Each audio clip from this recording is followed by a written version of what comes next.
Hi guys, welcome back. Today we're going to take our second lecture here on plate tectonics. And right now you're looking at a picture of Silfra fissure. It's a fissure in Iceland. And earlier in the previous lecture I showed you a picture of the same fissure essentially on the northern part of the island. This is the far southern end of the island. In fact, if you were to look at a map of the fissures across Iceland, they kind of zigzag and they're jiggy-jaggy all across it. It's not like a continuous line that goes from one end to the other, but if you piece them together, it really essentially is. So the whole island itself is getting bigger from the inside out. But remember, the waves are still wearing it down around the outside edges, so its overall size doesn't really change that much. But these two sides of this fissure are moving apart at, like I said before, roughly the rate at which your fingernails grow, so somewhere around like 4 to 5 centimeters a year, which is significant enough that occasionally there's earthquakes here, and little underwater landslides and rocks can fall down. It can be somewhat of a dangerous place to be inside of, but it's absolutely beautiful, and it opens up there into a lake. Kind of looking forward there, you see the mountains in the background. Behind me, when I took that picture, is basically a wall of rock and more mountain and a glacier. And all of the water that you see right there is absolutely crystal clear and freezing cold.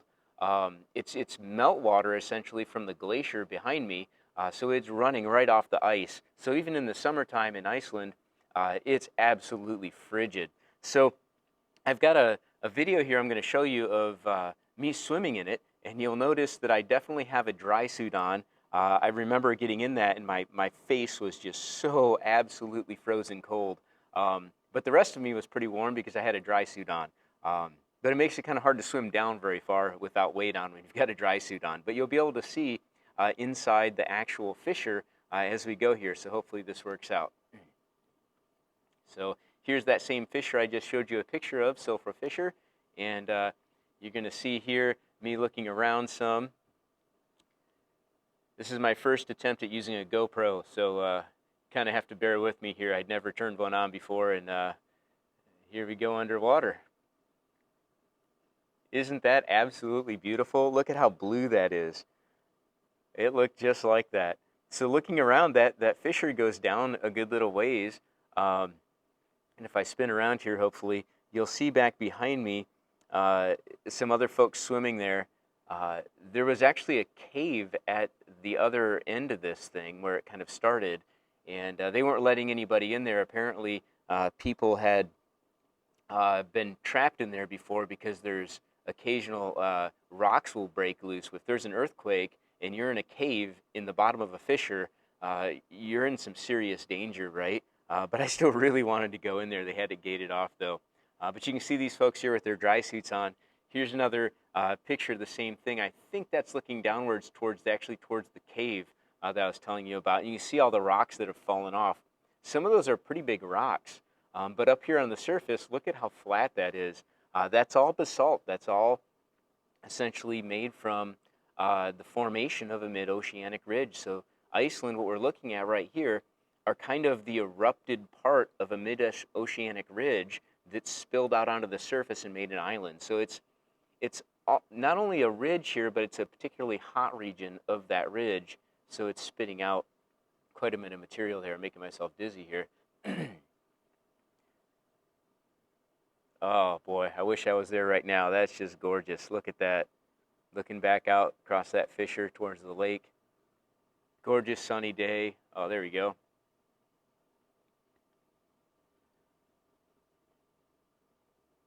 So let's continue here with our talk about plate tectonics. Last time that we talked, we were talking about Wegener's theory, or his hypothesis of continental drift. And remember how I told you that his hypothesis wasn't accepted by the scientific community. And the big reason for that is he could not explain a mechanism. He had loads of evidence, like really ridiculous amounts of evidence. Probably the scientific community should have taken a much closer look at that. But But it just seems so insane. And remember, anytime you have an idea in science and that idea uh, goes against everything that we've understood up to this point, you need a lot of evidence to have it accepted. We can't just accept any old idea, any old hypothesis um, in terms of our scientific understanding, especially if it really shakes the bedrock, literally, of what we understand. And that's what he was proposing. He was proposing that continents moved across, they wandered across the surface of the planet. Um, that's kind of a big deal because he couldn't explain how it happened. But we'll talk today a little bit about how it actually does occur in our understanding of it now, which is called the theory of plate tectonics. But let's look at a little bit of evidence, sort of the evidence that closed the book on this and basically vindicated Wegener after his death. Like he died, I think, up in the Arctic, still exploring glacial advances and movements and trying to acquire more data for his hypothesis. But he never knew that it would be accepted. Maybe he did. He probably believed so strongly that he was correct that he assumed eventually we would figure it out. And we did. So let's look at this first piece of evidence here.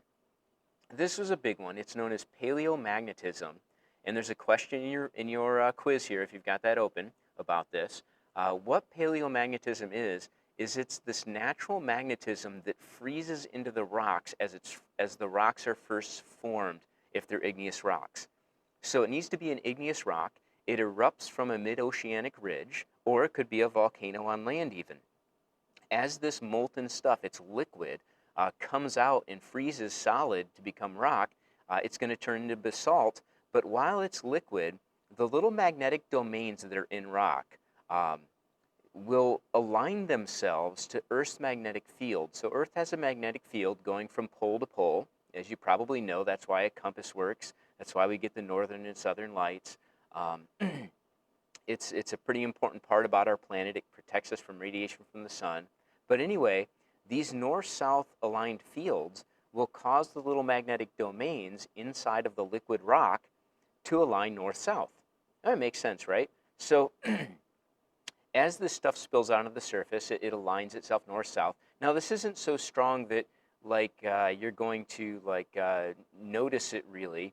You need some pretty specific instruments to pick this up even in the first place, because Earth's main magnetic field is so powerful that it's going to kind of occlude everything else. So we're talking about tiny fluctuations in magnetism in rocks buried at the bottom of the ocean or around volcanoes on land. So anyway, what we discovered dragging these big torpedo-like magnetometers behind boats across mid-oceanic ridges is that going outwards from the ridge, the polarity, the north-south polarity of the rocks at times was aligned perfectly with Earth's magnetic field. And then suddenly it flipped and was absolutely the opposite of Earth's magnetic field. In other words, north pointed south and south pointed north as per present day polarity of the Earth. And we came up with some words to describe that. Normal polarity, of course, is when the rocks point the same way as the Earth's present magnetic field. And reverse polarity is when the polarity in the rocks is opposite Earth's current magnetic field. Okay, so it's kind of self-explanatory. Now, what in the heck's going... We've got the bells again. What in the heck's going on here? Why is this happening? Turns out that Earth's magnetic field flips every few million years or so. North becomes south and south becomes north. I know that's really weird because it hasn't happened to humans. We've not been measuring magnetic fields to watch this happen. Now, how sure are we that this occurs? Really sure. There is tremendous evidence. In fact, we can indeed watch the same exact thing occur to our sun. You might not know this, but the sun has a north and a south pole. And it flips much more readily, like every 22 years or so, it flips north and south. And it doesn't really affect us too much, other than there's some more sunspots and a little bit more solar activity. But on Earth, what happens when north becomes south and south becomes north? Well, first of all, your compass is going to get all screwed up, right? It's going to point the other direction. Secondly, other organisms that actually use that to navigate, and we think there's some things like honeybees and birds and even magnetotactic bacteria that utilize Earth's magnetic field, like it might screw them up. We really don't know. And we also know that magnetic field protects us from harmful radiation. Uh, will there be more radiation? Probably during a reversal until the magnetic field is strong enough again. But we really don't know because we haven't lived through it. So anyway, this reverses and it happens fairly regularly. So moving outwards from either side of the mid-oceanic ridge, we notice that the polarity is like a mirror image of itself. Okay, I'll show you a picture of that here in a second. But you can kind of think about how strong of a piece of evidence this is that the new oceanic crust is forming and helping to move the plates around. So here's a picture of a volcano. It's on land.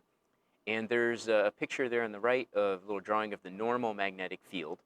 So north is aligned, I guess, kind of downwards there to the left, and south is aligned to the right there and up a little bit. And you can see if we look at the different flows of basalt that have come out of that volcano, there will be layers of rock that align with the present-day magnetic field. And then there's big layers of rock that align opposite the present magnetic field, right? So they're flip-flopped, and they alternate. So that one's at 0.4 million years ago. We've got another one at 0.8, another one at 1.2. They're not exactly regularly repeating, but they do flip every few million years. So we can actually see this in the rock. It doesn't matter where we look on Earth. If there was an eruption at that time, they're going to be oriented one way or the other. The mid-Atlantic, mid-oceanic ridges are convenient because there's always material spilling out. So it's like a perfect record of these things. Okay, so what we call these, apart from on the mid-oceanic ridges, we call them strips. So they're like stripes of material. They don't actually look they're not a color, but their polarity is particular. Okay, they're literally mirror images on either side of the ridge. So this is a really strong piece of evidence that the sea floor is spreading and new materials being made in the ocean floors at the ridges, and of course the plates are moving outwards from those ridges. Let's look at a picture here. Here is a mid-oceanic ridge. It's that center little bit there right underneath, right above the magma. So there's some hot magma welling up there inside the Earth, and it's forming new oceanic crust under the ocean. And the first picture there is showing you that yellow stripe. So that's a period of normal magnetism where the yellow stripe is forming there, and that rock will be oriented towards Earth's poles currently. Okay, as time progresses, okay, if the poles flip, which they will, any new material that gets made has its poles pointing opposite of the other material. So notice how it's almost like a candy cane striping pattern, and they're mirror images. If you move away from the ridge towards the left of this diagram, looking at the very bottom one there, you go normal, reverse, normal. If you move away to the right, you get exactly the same thing. Normal, reverse, normal. And the periods are exactly the same lengths of rock or time. So this is like really uncontrovertible evidence that the ocean is spreading. There's seafloor spreading going on, and therefore plates have to be moving. My goodness, okay. But you can see here how, this clenches it. Like after we found this out, there was really little doubt. Now you couple this with our understanding of things like earthquake patterns, and there just was no longer any way to deny the fact that the plates of the Earth are moving around. And Wegener was correct. He just didn't know how it was happening. So let's talk about earthquake patterns for a second. The first thing, I think we mentioned this already, is that if you plot all of the earthquakes all over Earth's surface, they almost perfectly outline every single plate boundary on the planet. So how do we know where the plates are? All you have to do is plot the earthquakes, and you pretty much have it all lined out perfectly. Another really important piece of evidence is our understanding of how plate tectonics work around subduction zones. So what we noticed was that there's a very close link between what we call deep focus earthquakes in ocean trenches. So a deep focus earthquake is essentially just an earthquake that happens really deep underground, as opposed to an earthquake that happens closer to the surface, okay? What they noticed was that these deeper earthquakes were occurring along areas that had oceanic trenches. So think about how an oceanic trench forms here for a second. Unfortunately, I don't have a picture for you. You've got one plate, like an ocean plate, subducting, being pushed underneath a continental plate. Okay, as the oceanic lithosphere goes down, there is this big piece of plate that's moving down underneath the continent, and it gets very, very deep. And as it's moving down, there's earthquakes that happen way, way deep along that plate, way deeper than near the surface. And so, since those always seem to happen where there was a big oceanic trench, it kind of clued us in that there was a plate being pushed underneath right there, right? Versus, as opposed to, say, earthquakes that occur along a transform fault boundary, like along the boundary there on the San Andreas fault. Those are all very close to the surface, which also makes them particularly bad in rough earthquakes, because they're pretty near the surface. The plates are just sliding past each other rather than one being pushed underneath. That, along with the evidence that we don't see deep focus earthquakes along oceanic ridge systems where there's a lot of transform faults, is super consistent with our understanding of how these plates move around and what the heck's going on. So the pieces are really falling into place here, right? Let's talk about another little chunk of evidence that was really, really nice. When we started drilling the ocean for essentially for oil, right? We found that we did a lot of science. In fact, this is the way that we discovered the impact site that annihilated the dinosaurs 65 million years ago. But it led to a lot of understanding of things. These drill cores showed us, in terms of plate tectonics, that the sediment nearest the plate boundaries was actually, the sediment nearest the oceanic ridges was actually thinner than the sediment that was closer to the continental plates, right? That tells you that if you think about how sediment accumulates on the ocean floor, right, it's pretty regular. As stuff dies, little critters and things, they sink. Anything that falls in the ocean sinks to the bottom and ends up building this muck up on the ocean floor called oceanic ooze, right?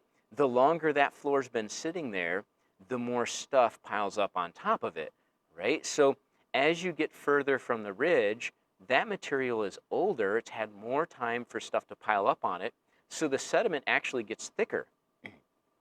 Now we could also date the rock. Since it's igneous rock, we could date the rock that's underneath all that mud, that's close to the that's close to the mid-oceanic ridge, and we find out that it's really young, like it's new. It's new continental crust, or it's new oceanic crust. But as we get further away from the ridge, where the crust is forming, we get closer to the edge of the continent, we find that the oceanic crust is much, much older. In fact, it's perfectly in sequence. The further you get from the ridge, the older the crust is. Okay, so you can answer that question in your quiz right there. The closer you are to the ridge, the younger the oceanic crust is. The further from the ridge, in other words, the closer to the continents you are, the older the oceanic crust is. There you go. Beautiful evidence. One more piece of evidence involves one of our islands, Hawaii. In fact, the entire Hawaiian chain of islands is involved in this, and it's called a hotspot. It's a particular situation where instead of being at a plate boundary, this is smack dab in the middle of the Pacific plate. So there's no boundary here. What's going on is there's a really hot spot in the mantle right underneath where Hawaii is forming. So that hot spot just keeps burning through the crust and releasing so much magma or lava that it billows up and it makes an island. Okay, and that's how the Hawaiian Islands were all formed. Now, why isn't it just one really big island? Well, the reason is because that plate has continued to move over top of the hot spot. The hot spots remain fixed in the mantle, and as the plate moves over top of that hot spot, it burns through a new spot in the plate. This isn't a boundary, it's like mid-plate. Um, it's also why there's always only one island in the Hawaiian chain that's currently volcanic, that's currently forming. And the other ones are slowly wearing away over time. Let's look at a picture here. If you look there to the left picture of the whole Earth, you notice that there's this big, huge plate known as the Pacific Plate, so the Pacific Ocean is, and it essentially butts up against the continents there all the way around. And look there to that Hawaiian chain in the middle. It's this big chain of islands. Some of them are seamounts. In other words, they're underneath the ocean itself. But towards the right end of that is the most recent one, Hawaii. So look over on the right picture there. The hot spot is currently underneath the main island of Hawaii. And as you move to the left, you find the islands get smaller and smaller until they actually are underwater, and we call those seamounts.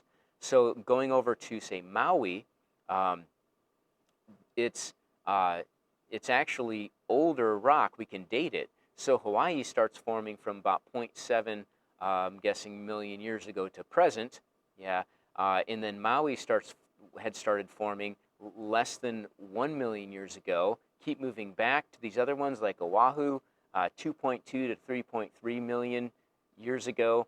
So those islands are slowly eroding away, and the biggest one is usually the one at the front there that's just forming. And if I remember correctly, there is a new island just starting to form kind of off the edge of Hawaii.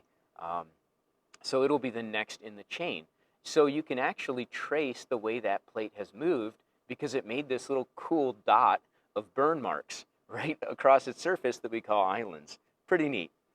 So that's a hot spot. It's different than being on a boundary. So now let's talk about how these things move. What causes the motion of the actual plates?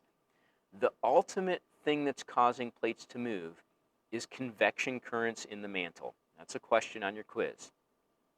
This convective flow happens because there's unequal heating going on deep inside of our Earth. Now, why is that and how does it happen?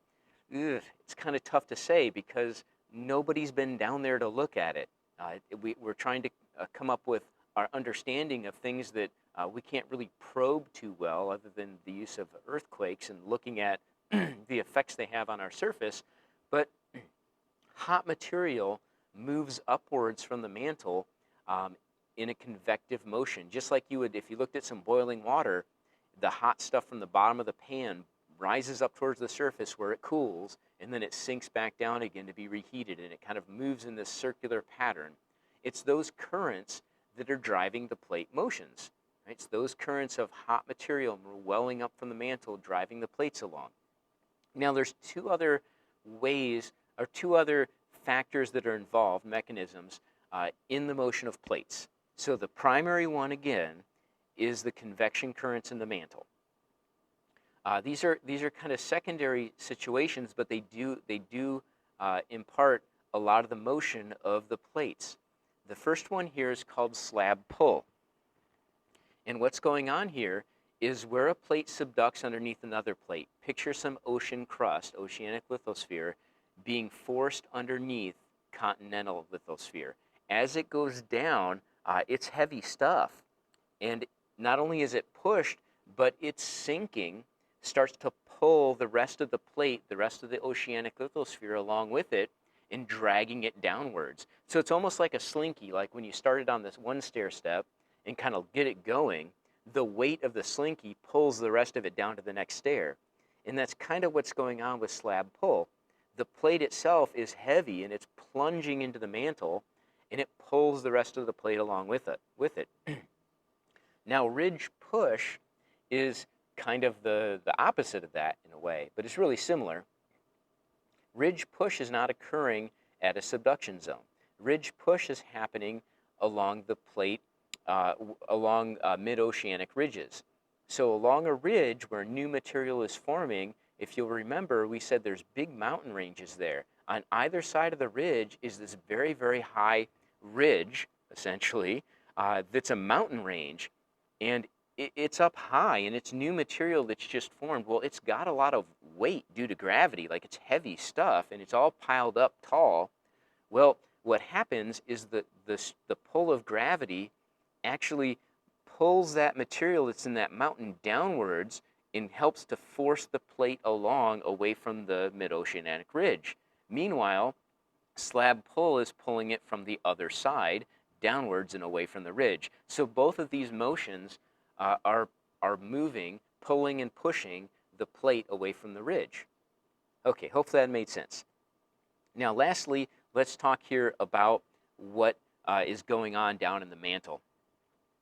Those convection currents that are happening in the mantle are known as mantle plumes. Okay, that'll help answer a question on your quiz. This is material in the mantle that's hotter than normal. Why? We don't know a whole lot other than to say that there's unequal heating going on down there in the Earth's core. And it probably has something to do with the generation of our magnetic field and the motion of the core itself, because the core is rotating as well as the Earth. So this material's welling up, and as it moves up, we call that a mantle plume, and that's what's driving plate tectonics. Here's a picture of it. I think it explains it much better. Let's look over there. Let's look on the left side of the picture first there. You've got a lot of stuff going on. We've got some plates there. You've got where it says up near the upper mantle there. You see the plate that's subducting under the other one. It's getting pushed all the way down there to the lower mantle. You can imagine that that's slab pull. It's being pulled downwards with its own weight. Meanwhile, on the far right-hand side of that same diagram, you've got you've got some more subduction going on right there. Oh, there's an oceanic ridge. So somewhere there had to be. Somewhere along there's an oceanic ridge, and there's a high mountain range where there's slab push going on because the slab's being pushed along from that ridge. And you can see that the arrows are showing the direction the plates are moving away from that ridge. And on either side, they're subducting. We've got a hot spot there showing you how Hawaii might form with this big mantle plume coming up and burning through the surface right there of the crust, popping out islands as the plate kind of moves along away from the ridge. This chain of islands forms. Okay, I think we've explained everything, and you guys can go ahead and submit your quiz. That's it for today.